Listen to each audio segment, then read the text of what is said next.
Hi అండి. Welcome to my channel Bhagyalakshmi పచ్చ. ఎలా ఉన్నారు? బాగున్నారా? నేను కూడా చాలా బాగున్నాను. వీడియో చూసే వాళ్ళందరికీ వచ్చిన రిక్వెస్ట్, చూసిన వాళ్ళు తప్పనిసరిగా వీడియోకి లైక్ కొట్టి హైప్ చేయండి. ఈరోజు వీడియో మొత్తం ఇంకా ఇల్లు క్లీనింగు, ఇంకా వంట చేయటం అవన్నీ అయితే ఏం లేదు. ఈరోజు ఇంకా వంట పని అయిపోయిన తర్వాత నేను టిఫిన్ తిన్న తర్వాత చేసే పనులు అయితే ఈ వీడియోలో. ఇంటి క్లీనింగ్ అనేది నేను ఫస్ట్ వంటగది నుంచి అయితే స్టార్ట్ చేస్తాను. ఇంకా ముందు గ్యాస్ పొయ్యి అయితే క్లీన్ చేస్తున్నాను. గ్యాస్ పొయ్యి మీద ఇంకా మనం వంట చేసేటప్పుడు అన్నీ పడతాయి కదా, అన్నం మెతుకులని ఇంకా అవన్నీ ఇవన్నీ మొత్తం ఒక క్లాత్ తీసుకొని మొత్తం అయితే దులిపేస్తున్నాను. పొయ్యి కింద అయితే నేను 2 ప్లేట్లు పెట్టుకుంటాను, పాత ప్లేట్లు. ఏమన్నా పొంగినా అందులో పడతాయి అని చెప్పేసి అవి అప్పుడప్పుడు తీసి క్లీన్ చేస్తాను. క్లీన్ చేసినప్పుడు ఇంకా పొయ్యి కింద కూడా మొత్తం నీట్గా అయితే తుడిచేస్తాను. ఇంక ఇప్పుడైతే మాత్రం పొయ్యి కింద అదైతే తుడవట్లేదు, మామూలుగా పైన అయితే తుడిచేసాను. ఇప్పుడైతే ఫ్రిడ్జ్ క్లీన్ చేస్తున్నాను. మొన్న పండక్కే కదండి బూజు దులిపింది. ఎన్నో రోజులు అవ్వట్లేదు కదా పండగ పోయి కూడా. అప్పుడే ఇంట్లో దుమ్ము అనేది వచ్చింది. మనం ఏ వస్తువునైనా సరే ఎంత క్లీన్ చేసి నీట్గా పెట్టుకున్నా కానీ 2-3 రోజులకి మళ్ళీ దుమ్ము అనేది వచ్చింది. ఇంత కష్టపడి వాళ్ళు క్లీన్ చేసుకున్నారే, దుమ్ము అనేది రాకుండా ఉందాంలే, కనీసం ఒక 10 రోజులన్నా గ్యాప్ ఇద్దాం అనుకుంటుందా? అస్సలు అనుకోదండి. మనకు పని కావాలి కదా, మనకు పని పెట్టాలి కదా. అందుకని దుమ్ము ధూళి అనేది మాత్రం 2-3 రోజులకే వస్తూ ఉంటుంది. అసలు ఫ్రిడ్జ్ మీద అయితే ఇలా ఏలు పెడితే దుమ్ము అనేది అసలు ఏలికి అంటుకుంటుంది, అంత దుమ్ము అయితే పట్టింది. ఇంకా క్లాత్ తీసుకొని మొత్తం అయితే తుడిచేసాను. ఇంక ఇప్పుడు తలుపులకు కూడా మళ్ళీ దుమ్ము పట్టేసింది. ఇంకా క్లాత్ తీసుకొని మొత్తం దుమ్ము అయితే దులిపేస్తున్నాను. ఈ డిజైన్ ఉంటుంది కదా, ఇంక ఈ డిజైన్లో దుమ్ము అనేది ఉంటుందండి. ఇంట్లో ఉన్న తలుపులు, కబోర్డ్స్, టీవీ మొత్తం ఈ పెద్ద క్లాత్ ఒకటి తీసుకుంటాను, ఇలా దులుపుకుంటా వస్తాను. ఇలా దులిపామనుకోండి దుమ్ము దులుపుకోవడానికి, క్లీన్ చేసుకోవడానికి మనకి ఈజీగా ఉంటుంది. పని కూడా త్వరగా అయిపోయిద్ది. ఎప్పుడు తలుపులు, కిటికీలు అవన్నీ కూడా నీట్గా కనిపిస్తూ ఉంటాయి. మనం ఇల్లు ఊడ్చేటప్పుడేమో చీపురు తీసుకొని ఎక్కడన్నా మూలన బూజు ఉంటుంది కదా, ఇంకా ఆ బూజు అంతా క్లీన్ చేసుకొని, ఇంకా తలుపులకు కూడా మనకి ఆ మూలన బూజు పట్టిద్ది. ఇంకా ఆ మూలలను దులుపుకుంటా ఊడ్చుకుంటా వచ్చామనుకోండి ఎక్కువ బూజు పట్టకుండా ఉంటుంది, ఎప్పుడు నీట్గా కనిపిస్తూ ఉంటుంది. మనం బూజు దులిపేసి 10 రోజులు అవుతుంది కదా, ఇంకా మళ్ళీ వచ్చేసినాయి బూజులు. ఇంకా మళ్ళీ ఇల్లు అనేది క్లీన్ చేసుకోవాల్సిందే. ఈ పండగ 3 రోజులు మాత్రం మనకు కొంచెం బూజు దులుపుకోవటం, అవి దులుపుకోవటం, ఇవి దులుపుకోవటం ఆ పని లేకుండా ఉంటుంది. ఓన్లీ బండ్ల మీద పడికి కసువులు ఊడ్చుకొని తుడుచుకోవటం ఈ పని అయితే ఉంటుంది. ఎందుకంటే పండగ పనులు అనేవి ఎగస్ట్రా ఉంటాయి కదా. ఇంకా అందుకని ఆ 2-3 రోజులు మాత్రం బూజు లేకుండా ఉంటుంది, అంతకు ముందే దులుపుకుంటాం కాబట్టి. అందులో వర్షాలు పడక చాలా రోజులు అవుతుంది కదా, ఇంకా దుమ్ము ధూళి అనేది ఎక్కువగా వస్తూనే ఉంటుంది. బయట బైకులు తిరిగినా, ట్రాక్టర్లు కానీ ఏమన్నా తిరిగినా సరే దుమ్ము అనేది పైకి లేసిద్ది. దుమ్ము మాత్రం బాగా ఎక్కువగా వస్తుంది. ఇంకా నయం ఇప్పుడు అన్ని సిమెంట్ రోడ్లు కాబట్టి ఈ మాత్రంగా ఉంటుంది. ఇంకా మట్టి రోడ్డులు అయితే మాత్రం మనం చెప్పనవసరం లేదండి, ఇంకా వద్దన్నా దుమ్ము వచ్చిద్ది. బండ్లు మనకి వీడియోలో చూడటానికేమో చాలా నీట్గా కనిపిస్తున్నాయి, నల్లంగా ఎక్కడ ఇంత డస్ట్ అనేది లేకుండా కనిపిస్తుంది. కానీ కసువు ఊడిస్తే చూడండి సన్నటి దుమ్ము ఎంత దుమ్ము వచ్చిందో చూడండి. ఈ ఒక్క గదే కదా నేను ఇప్పుడు కసువు ఊడ్చింది, ఆ ఒక్క గదిలోనే చూడండి ఎంత కసువు అయితే వచ్చిందో. ప్రతి గదికి ఇంతే కసువు వచ్చింది. ఇంకా ఇలాగనే ఏ గదికి ఆ గది ఇలా కుప్పలాగా చేస్తాను. తర్వాత లాస్ట్లో కసువు ఊడటం అయిపోయిన తర్వాత కసువు చాడ తీసుకొచ్చి ఇంకా మొత్తం ఎత్తేస్తాను. మా ఇల్లు చిన్న ఇల్లు అయినా సరే నాకు కసువులు ఊడవటానికి, బండ్ల తుడవటానికి కనీసం 1 గంట టైం అయినా పట్టిద్ది. వంటగది కసువు ఊడవటం అయితే అయిపోయింది. తర్వాత ఇంక ఇదిగోండి ఈ గదిలోకి వచ్చేసాను. ఇంక ఈ గదిలో కూడా దుమ్ము చూడండి ఎంత దుమ్ము వచ్చేసిద్దో. ఏం చేస్తామనండి, మన లైఫే ఇంత. ఉదయం లేచామా, వంట చేసామా, ఇల్లు ఊడ్చామా, తుడిచామా, అన్ని వస్తువులు నీట్గా పెట్టుకున్నామా లేదా, ఇంక ఇదేననుకోండి ఉదయం లేచిన దగ్గర నుంచి పడుకొని పోయేంత వరకు మన పనులు ఇంతే ఉంటాయి. జాబ్ చేసే వాళ్ళు ఉంటారు పాపం, వాళ్ళు జాబ్ చేసి ఇంకా అలసిపోయి వచ్చారనుకోండి మళ్ళీ సాయంత్రానికి ఇంట్లో పనులు స్టార్ట్ చేయాలి. ఇంట్లో పనులు చేయడానికి చాలా భయపడిపోతుంటారు, అలసిపోయి వస్తారు, మళ్ళీ పనులు అనేవి స్టార్ట్ చేసుకోవాలి. చాలా కష్టంగా ఉంటుంది, కానీ తప్పదు, వండుకోవాలి, తినాలి, మళ్ళీ తిన్న వాటిని కడుక్కోవాలి. ఈ పనులు మాత్రం తప్పవు కదా, ఈ పనులన్నా చేసుకోవాలి కనీసం. బట్టలు అలాంటివి అనుకోండి వాషింగ్ మిషన్లో వేసుకుంటారు, అంట్లకి వాటికి ఒక మనిషిని పెట్టుకుంటారు. కనీసం వండుకొని తినాలి కదా, 2 కూరలన్నా చేసుకోవాలి. బాక్సులకు పెట్టుకొని వెళ్ళాలంటే కూరలన్నీ నీట్గా పర్ఫెక్ట్గా చేసుకోవాలి, అన్ని మసాలా అవన్నీ వేసుకొని రుచిగా చేసుకోవాలి. మళ్ళీ ఒక్క కూర చేసుకుంటే బాగుంటుంది కదా, 2 కూరలన్నా చేసుకోవాలి. ఇంటి దగ్గర ఉన్న వాళ్ళకైనా అంతే, ఉదయం పూట వంట చేయటం, ఏదో మధ్యాహ్నం కాసేపు రెస్ట్ తీసుకున్నాం అనుకోండి, మళ్ళీ సాయంత్రం పిల్లలు స్కూల్ నుంచి వస్తారు, హస్బెండ్ ఆఫీస్ నుంచి వస్తారు కదా, వాళ్ళకి ఇంక ఏదో ఒక స్నాక్స్ చేసి పెట్టాలి. ఇప్పుడు పండగ పప్పాలు వండుకున్నాం కదా, పిల్లలు 2 రోజులు తింటారు. మూడో రోజు రోజు మేము ఇవే తినాలా, మాకు తిని తిని బోర్ కొట్టింది, మాకు ఏమన్నా చేసి పెట్టి అంటారు. ఇంకా మళ్ళీ మొదలైపోయిందండి. పండక్కి ఇంత కష్టపడి వండుకున్నా కానీ ఉపయోగం లేదు కదా మనకి. మళ్ళీ మొదలవుతుంది. మళ్ళీ రోజు పిల్లలు స్కూల్ నుంచి వస్తారు, వాళ్ళకి ఏం స్నాక్స్ చేసి పెట్టాలా మనం, మళ్ళీ హెల్తీగా పెట్టాలి. ఎలా పెడితే అలా పెట్టామనుకోండి, మళ్ళీ పిల్లలకి హెల్త్ ప్రాబ్లమ్స్ వస్తాయి. ఏం చేసి పెట్టాలి, అందులో మళ్ళీ పిల్లలు ఇష్టంగా తినాలి, మనం చేసిన వాటికి వంకలు పెట్టకూడదు.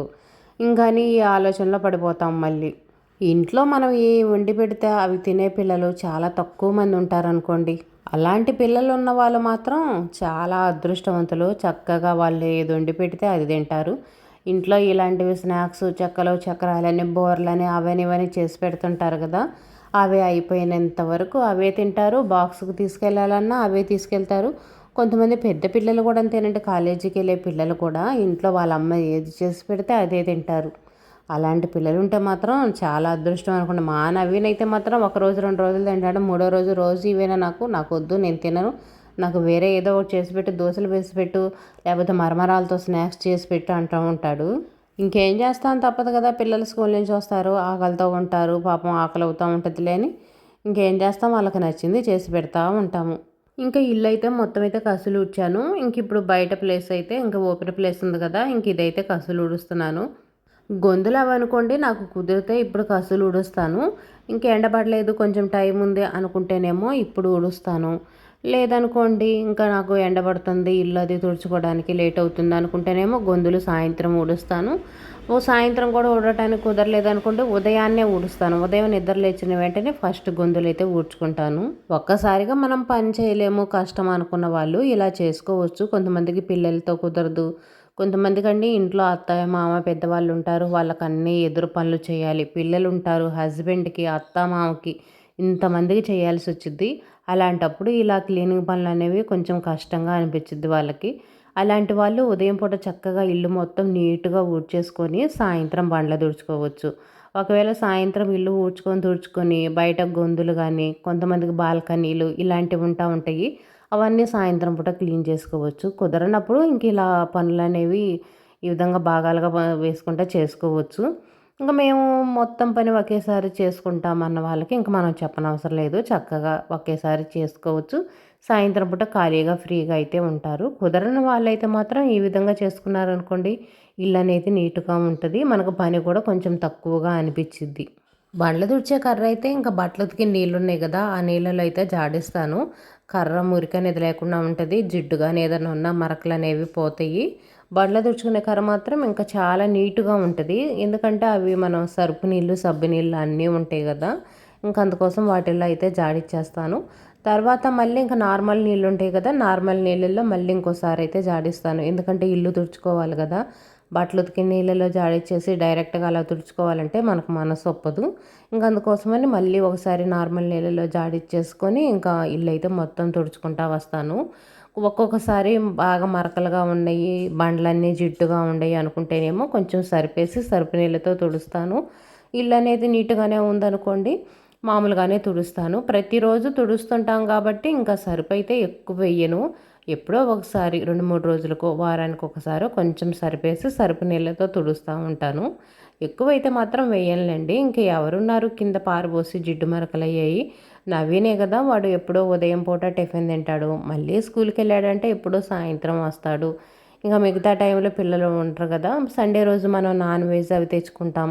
నాన్ వెజ్ తెచ్చుకున్నప్పుడు మాత్రం ఎలాగైనా సరే ఇల్లు అనేది కొంచెం బంకలుగా జిడ్డు జిడ్డుగా ఉంటుంది.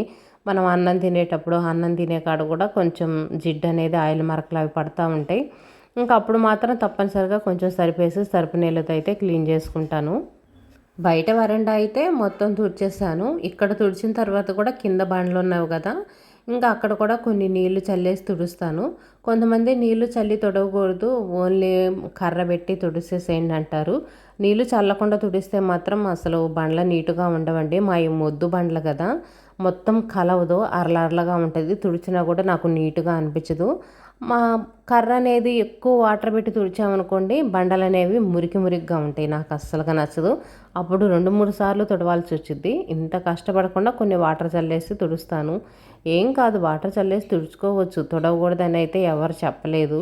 ఎవరో ఒకళ్ళు అలా కామెంట్ పెట్టారు కానీ అలా తుడవకూడదని రూల్ అయితే ఏం లేదు. కొంచెం నీళ్ళు చల్లేసుకొని చక్కగా తుడిచేసుకోవచ్చు. ఇంక ఇల్లు మొత్తం తుడిచిన తర్వాత అయితే గ్యాస్ పై క్లీన్ చేస్తున్నాను.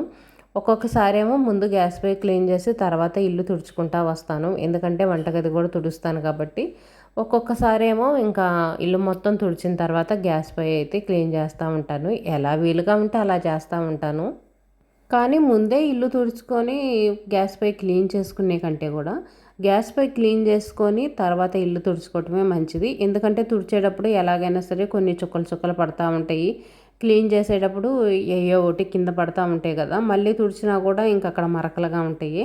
అందుకోసమని ముందే పోయి క్లీన్ చేసుకొని తర్వాత బండ్లు తుడుచుకోవడమే మంచిది. ఒక్కోసారి మర్చిపోయినప్పుడు ఇంకా ఈ విధంగా అయితే చేస్తుంటాను. పొయ్యి మాత్రం కొంచెం షాంపు వేసి షాంపు నీళ్ళతో క్లీన్ చేసుకుంటూ ఉంటాను.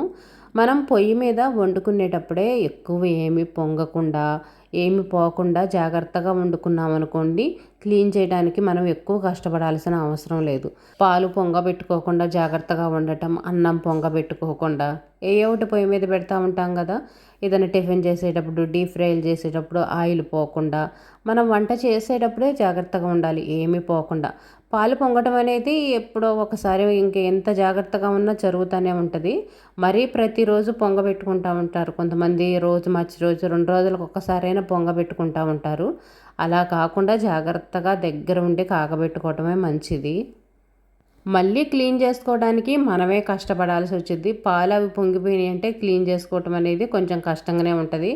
మళ్ళీ క్లాతు పాడైపోయింది, నీళ్ళు పాడైపోతాయి, మళ్ళీ ఇవన్నీ క్లీన్ చేసుకోవాలి, చాలా కష్టంగా ఉంటుంది. పాలు కూడా వాసనగా ఉంటాయి. మనం ఎంత క్లీన్ చేసినా సరే పాల వాసనగా అనిపించిద్ది. అందుకనే మనం వంట చేసుకునేటప్పుడే జాగ్రత్తగా ఉండటం మంచిది. ఇంకా ఇంటి క్లీనింగ్ పని అయితే మొత్తం అయిపోయింది అనుకోండి. ఇల్లు ఊడటం తొడటం అంతా అయితే అయిపోయింది. ఇంక ఇప్పుడు రేపటికి టిఫిన్కి అయితే నానేస్తున్నాను. ఇంక ఇడ్లీకి అయితే నానేస్తున్నాను. దోశలు తిని తిని అయితే బోరు కొట్టేసింది. దోశలు ఎక్కువగానే తింటున్నాము. ఇంక అందుకని చెప్పేసి ఈరోజు ఇడ్లీకి అయితే వేస్తున్నా. ఈరోజు టిఫిన్ అయితేనేమో కొంచెం అన్నం మిగిలితే నిమ్మకాయ పులిహోర చేశాను. ఇంకా అదే తిన్నాము. ఇంక ఇదేనండి ఈరోజు వీడియో. వీడియో నచ్చితే లైక్ చేయండి, షేర్ చేయండి, సబ్స్క్రైబ్ చేసుకోండి.